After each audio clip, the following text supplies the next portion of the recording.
Morning, Officer James Wells. Shortly after the shots fired call came out, Officer Llewellyn had came over the radio and said I needed everybody here immediately. And just by the tone of his voice, we knew it was serious. And he said it was a possible bomb situation, and that Sergeant Miller was aware. At the time, I was sitting right next to Officer Toppin, so we got over there as quick as we could. Not knowing that the RV was the vehicle in question at the time, we actually pulled right in front of it. So this is right across the street. We pulled up, and then when we heard the announcement, Toppin was like, "Is that the vehicle in question?" And Llewellyn said yes. We immediately hopped in our cars and backed out, and then so we started setting up the perimeter to start shutting down Commerce and Broadway to make sure nobody could come in or out. And then Llewellyn called for more people to come help evacuate the building, which I did.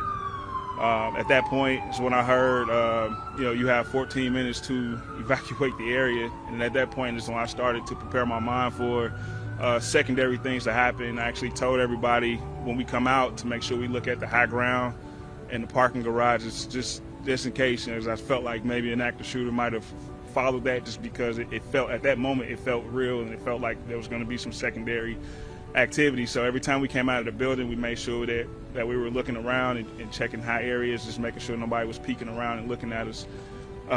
So we continued to go door to door, trying to get codes from dispatch to get in. We get down to Second and Commerce, and that's when we hear the 3 minutes as we coming out of the building. And at that point, I told them I was going to go back to my car and get my heavy plates, just mentally getting prepared for whatever was about to happen.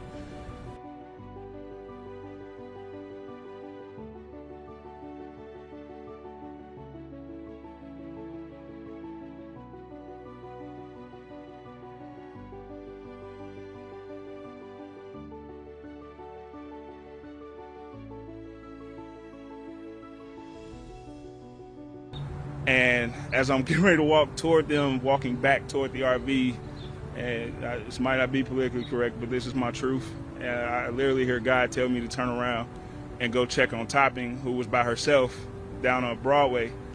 And as I turn around, for me, it felt like I only took 3 steps. And then the music stopped, and as I'm walking back toward Topping now, I just see orange, and then I hear a loud boom. And as I'm stumbling, because it rocked me that hard, I started stumbling. I just tell myself to stay on your feet, stay alive.